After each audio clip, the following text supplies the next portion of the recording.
YouTube!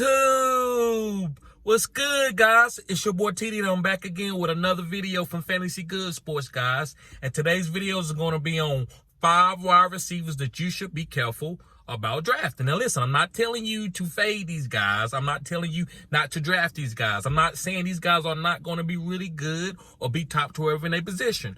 But to me, you have to be careful when you draft certain guys and have expectations that they could plummet. That's how I draft. So, guys, if you want to know more about that type of situation and how I draft and when I feel like guys can plummet, then just sign up for my OnlyFans and then we can have consultations, and also I can help you out. So, guys, with no further ado, I'm going to get through these 5 wide receivers kind of fast. So, let's begin. The first wide receiver, guys, that you need to be careful about drafting, and I'm saying what I'm saying, guys, because I know you might really like some of these guys, is George Pickens. Yes, guys, George Pickens. And the reason why I think you should be careful about George Pickens, there is a lot of mouths to feed for the Pittsburgh Steelers. To me, my number one player that I'm drafting from the Pittsburgh Steelers, well, actually, I like 2 guys, but the first one is Pat Freiermuth. I think Pat Freiermuth might have 100 catches. I think Pat Freiermuth could be boom tight end this year. And also, I like Najee Harris. Yes, guys, Najee Harris. I think Najee could have a big year because they're going to get a lot of goal line opportunities. And they're going to be hyper-targeting Pat Freiermuth. Then you're going to have Calvin Austin coming out. He was hurt last year. You also got the new young tight end that they drafted out of Georgia. You got Deontay Johnson that gets bombarded with targets.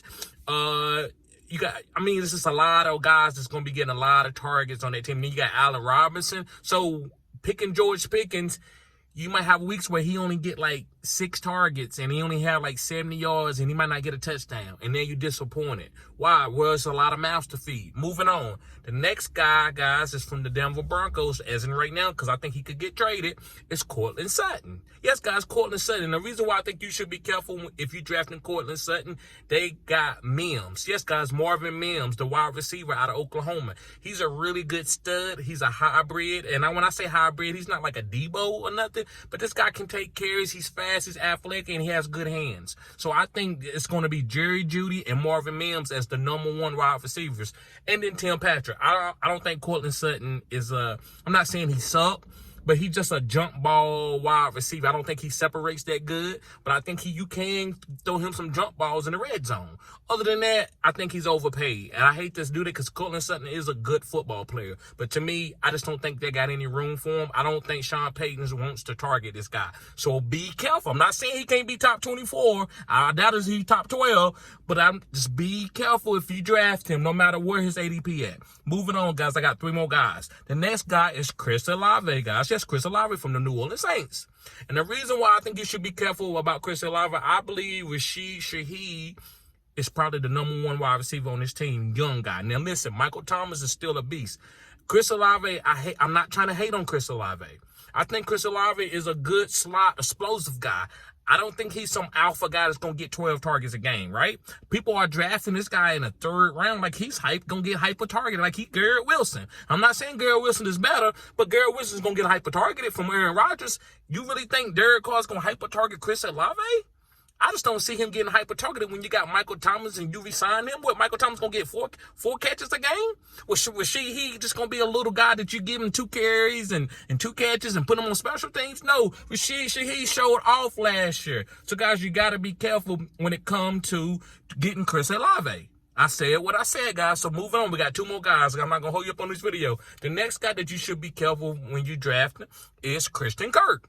Yes, guys, Christian Kirk. And the reason why you should be careful when you drafting Christian Kirk is a lot of mouths to feed. Now, you see one common denominator that I have with all these guys is a lot of mouths to feed on these teams. Now, I love their quarterbacks. Now, I'm not really that high on Derek Carr, right? He could have been on this list, but this is the wide receiver list.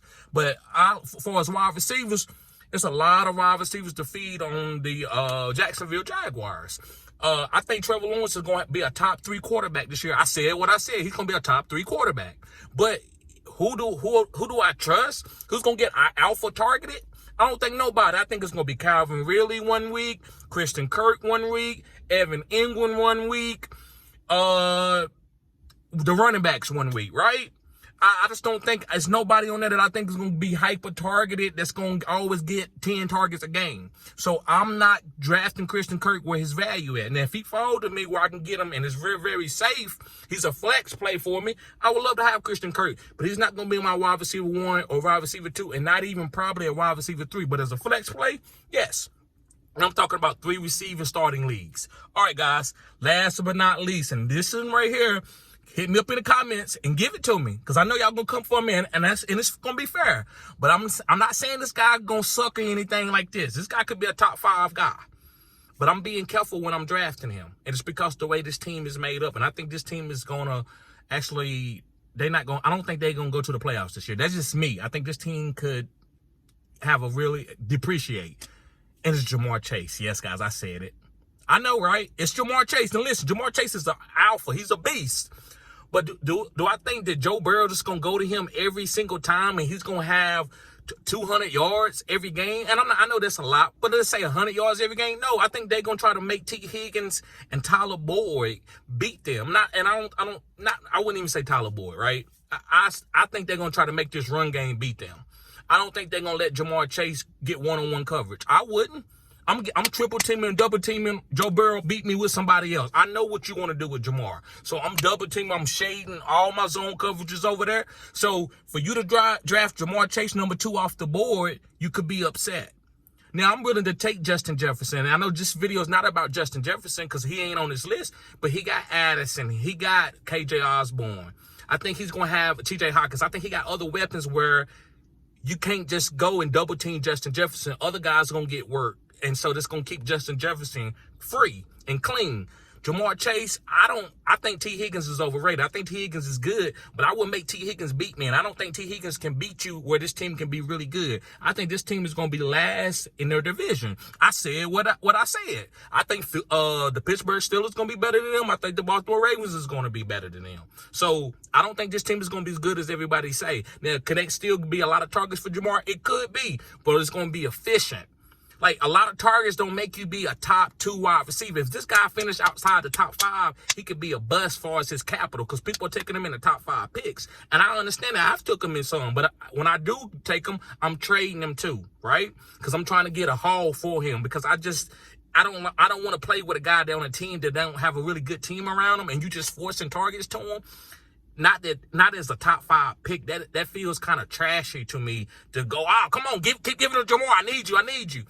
No, I want the offense to flow through you, not to be forced to you. So, guys, I'm not going to hold you up. Hit me up in the comment section and say, TD, you crazy. This guy's going to be good, or this guy's going to be bad, or I agree with you, TD, right? Hit me in the comments, guys, and let me know. Thank y'all for tuning in to Fantasy Good Sports. Peace.